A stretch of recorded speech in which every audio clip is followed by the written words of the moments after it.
Hello everyone, कैसे हैं आप सब। आज बात करने वाले हैं क्या निफ्टी में प्रॉफिट बुकिंग के संकेत मिलने चालू हो चुके हैं। और आज के डेट में सिर्फ एक ही इंसान चल रहा है, वो है मुकेश अंबानी। तो उनके बारे में एक बड़ी खबर।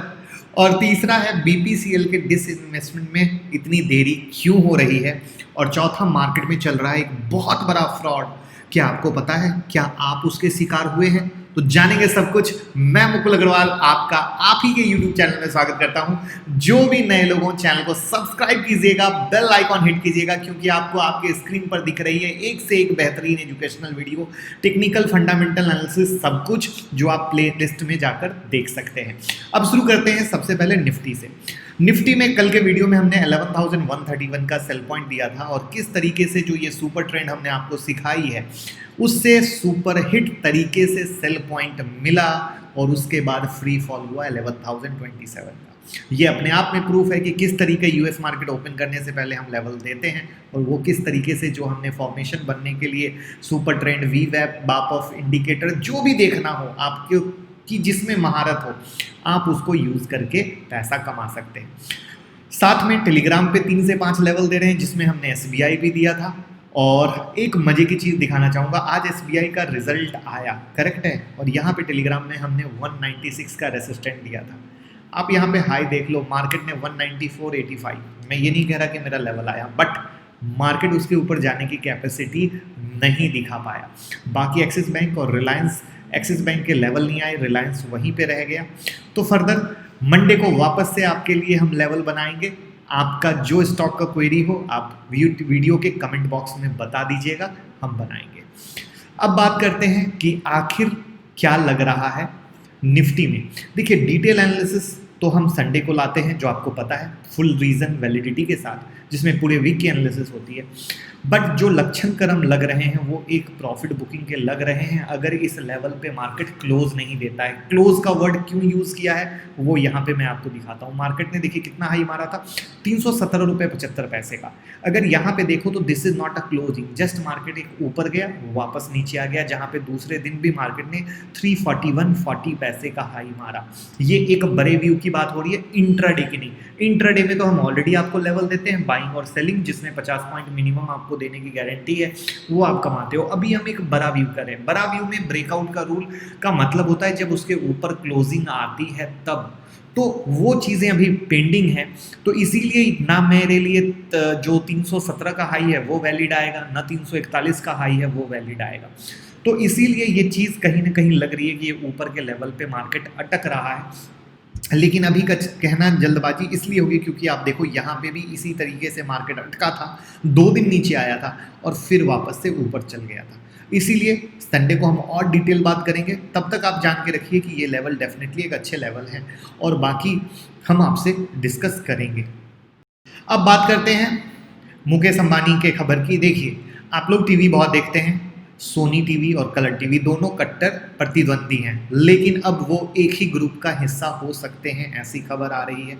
जो सोनी पिक्चर नेटवर्क है और रिलायंस समूह का जो वायोकॉम 18 है, जिसके अंदर में आपका कलर्स आता है, वो उसका बहुत ही जल्दी मर्जर हो सकता है और बहुत जल्दी ऐलान हो सकता है। और इसमें देरी होने का कारण भी ये है कि सिर्फ जो जियो डील हुई उसके कारण ये लेट हुआ, वरना ये मामला बहुत लंबे समय से चल रहा था और ये कभी का हो चुका होता। लेकिन अब बात आ रही है कि ये जो सबसे बड़ी डील है, जिसमें टीवी जगत पर एक बड़े समूह का एकाधिकार हो जाएगा और उससे जो स्टार टीवी का जो एक समय में वर्चस्व चला करता था और साथ में डिज्नी, वहाँ पर उसको एक बड़ी टक्कर मिलने की उम्मीद है, जिसमें बातचीत चल रही है और शायद अगस्त के अंत तक में ये खबर आ सकती है। जहाँ तक एक जानकारी दे दूं कि जो वायोकॉम 18 है, रिलायंस समूह के नेटवर्क 18 और वायोकॉम के बीच 51:49 हिस्सेदारी का एक समूह है, जिसमें हिस्सेदारी 51:49 है। 49 वायोकॉम के पास, 51 वायोकॉम जो रिलायंस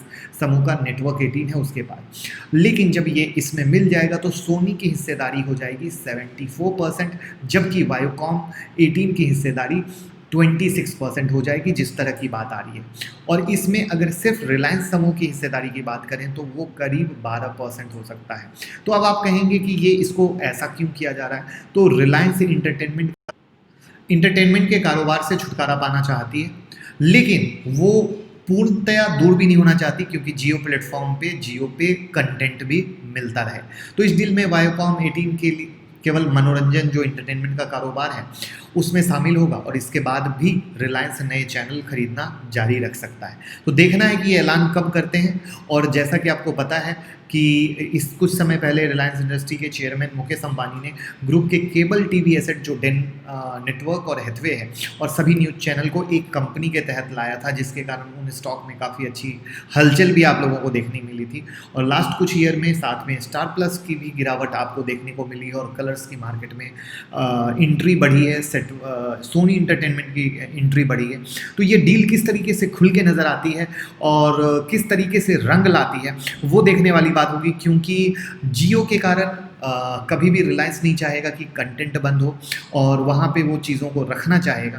तो ये एक डेफिनेट बड़ी खबर है। बाकी तो चीज़ें अच्छी हैं, और कंपनी को आगे ग्रो करने के लिए तो एक से एक बेहतरीन कार्यक्रम हुआ ही जा रहा है।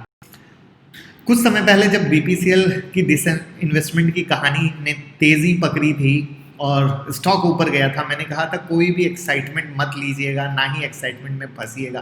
कुछ लोगों ने मुझे ट्रॉल भी किया कि अरे सर आपको क्या मालूम है, और बीपीसीएल गिरना चालू हो गया, जबकि मैंने वहाँ चार्ट के साथ दिखाया था कि जब जब इसकी खबर आई है सिर्फ जो अंदर घुसे ऑपरेटर हैं वो कमा के निकल जाते हैं, और जो बेचारे रिटेल हैं वो समझ नहीं पाते। और जबकि आपको इतनी समझ बहुत आसान है, सरकारी काम इतना आसान नहीं होता। मैंगो पीपल की भाषा में अगर एकदम सिंपल सी चीज़ रखिए, सरकारी काम इतना आसान नहीं होता कि यूं बजाया यूं हो गया, और ऐसे अनगिनत प्रूफ आपके सामने हैं।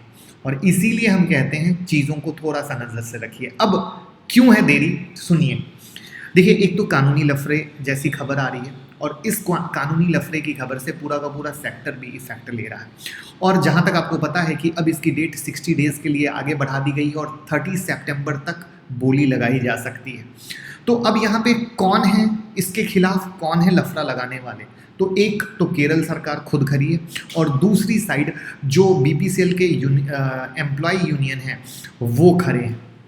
और इन सब के कारण सोर्सेज की खबर ये भी कह रही है कि जो बीपीसीएल में बोली लगाने वाली कंपनी थी बीपी और टोटल, उन्होंने इस प्रोसेस से खुद को बाहर कर लिया है। ध्यान से सुनिएगा, उन्होंने खुद को इस प्रोसेस से बाहर कर लिया है। अब अगर बाहर कर लिया तो अब लेगा कौन, कौन आएगा सामने में? और प्रॉब्लम लाने में, जैसा कि मैंने बताया, केरल सरकार और यूनियन, एम्प्लॉय यूनियन दोनों का हाथ है। तो अब उनका क्या कहना है, इस बात के लॉजिक को बहुत ध्यान से समझिएगा।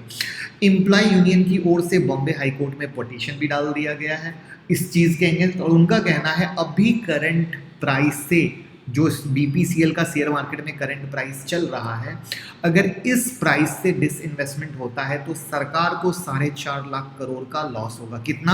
4.5 लाख करोड़ का। और ये एम्प्लॉय यूनियन का कहना है, और उनका ये कहना है, और उनके अनुसार जो ये बीपीसीएल का डिसइन्वेस्टमेंट है वो एसआर ऑयल की जो बिक्री हुई थी, जो बेचा गया था, उसके नज़रिए से देखा जा रहा है।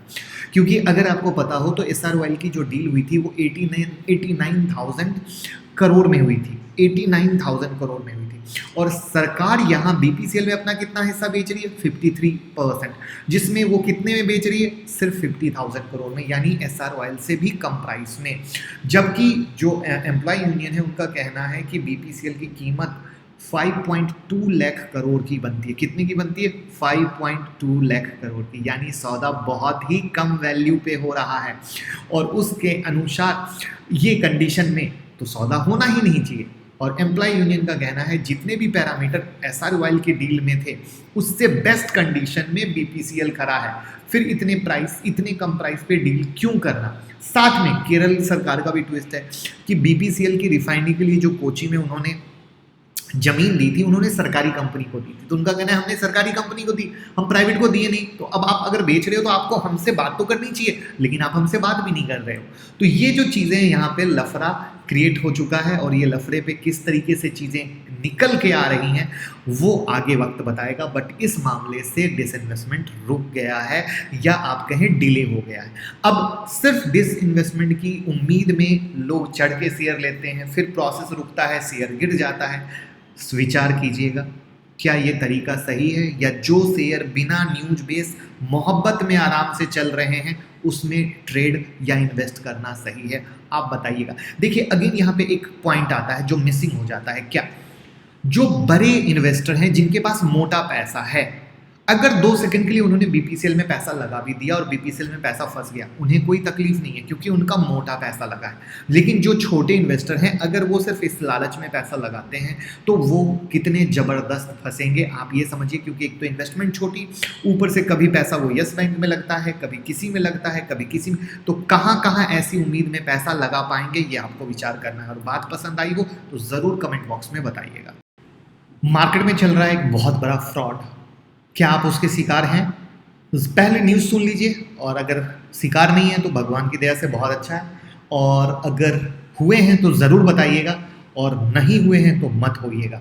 देखिए कुछ जो मार्केट ऑपरेटर हैं जानबूझकर भारत बायोटेक का नाम भुनाने की कोशिश कर रहे हैं। अब आप कहेंगे ये भारत बायोटेक कौन है? तो भारत बायोटेक हैदराबाद की फार्मा कंपनी है। इसने कोरोना की वैक्सीन बनाई है जिसका ह्यूमन ट्रायल चल रहा है, और इसका नाम है कोवैक्सीन, ठीक है। और ये देश में जो वैक्सीन, कोरोना वैक्सीन बनाने वाली है, वो पहली कंपनी है।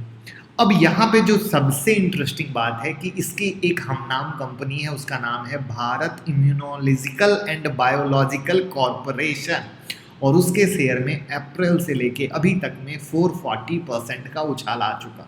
इसका मतलब क्या हुआ? 1 अप्रैल को प्राइस था 5 रुपये 90 पैसे, और थर्सडे को इस शेयर का प्राइस पहुंच गया कितना? 32 लाख रुपीज़। और इस 1 अप्रैल से इस कंपनी के शेयर में रोज़ाना 1.15 लाख शेयर का कारोबार हो रहा है। अब लफड़ा कैसे हो रहा है ये समझिएगा। बहुत सारे व्हाट्सएप ग्रुप में, टेलीग्राम के थ्रू, ईमेल के थ्रू ऐसा मैसेज भेजा जा रहा है कि भारत बायोटेक वो कंपनी है जिसका बीएससी में कोड नेम है भारत इम्यूनोलॉजिकल, और वो कोरोना की वैक्सीन बना रही है जिसका नाम है कोवैक्सीन। और मैसेज में ये भी कहा गया है कि company Indian council of medical research के साथ ये वैक्सीन बना रही है, जबकि सच में कोई लेना देना नहीं है, क्योंकि भारत की जो हैदराबाद की जो भारत बायोटेक है वो स्टॉक मार्केट में लिस्टेड ही नहीं है। उन्होंने सिर्फ ये दावा किया है कि उनकी वैक्सीन 15 अगस्त तक आ जाएगी। हालांकि कंपनी ने कहा बाद में कि आने में लेट भी लगेगा। इसी तरह जो दूसरी कंपनी है भारत इम्यूनोलॉजिकल, वो पोलियो की ओरल वैक्सीन बनाती है, पोलियो की ओरल वैक्सीन बनाती है, साथ में दूसरी वैक्सीन भी बनाती है, और इस कंपनी में सरकार की हिस्सेदारी है 59.25%। ध्यान से समझिएगा। तो वैक्सीन के बारे में पूरी जानकारी किए बिना लोग शेयर में उस मैसेज के प्रभाव में आके बहुत ज़्यादा इन्वेस्ट कर चुके हैं, जिसके कारण ये पंप भी हो चुका है। जिन्होंने नीचे में लिया होगा वो अभी बहुत ज़्यादा खुश भी होंगे, उनको मेरी बात पसंद भी नहीं आएगी कि अरे यार हमने तो पैसा कमा लिया। लेकिन हकीकत ये है कि वो कंपनी वो नहीं है। यहाँ पर मार्केट में मार्केट ऑपरेटर पंप और डंप की स्कीम में लगे हुए हैं। तो अगर कोई भी लोग सिर्फ ये सोचकर उसमें इन्वेस्ट कर रहे हैं कि वो कोरोना की वैक्सीन है, तो मेरे भाई वो कोरोना की वैक्सीन बनाने वाली कंपनी नहीं है। प्लीज़ अच्छे से होमवर्क कर लीजिएगा। इस व्हाट्सएप टेलीग्राम में जो इस तरह के भ्रामक जो एडवर्टाइजमेंट चल रही है इससे बचिएगा, और किन किन को ये बारे में जानकारी थी ज़रूर बताइएगा। साथ में कौन सा स्टॉक आपको मंडे को चाहिए वो भी कमेंट बॉक्स में बताइएगा, तो हम आपके लिए लेके आएंगे। और वीडियो पसंद आई हो लाइक कमेंट शेयर करने में कोई कंजूसी नहीं कीजिए, क्योंकि हम भी देने की कोशिश करते हैं भाई वाला प्यार, और आप भी ऐसे ही प्यार देते रहिए जिससे हम एक से एक एजुकेशनल वीडियो आपके लिए लाते रहें। Thank you so much.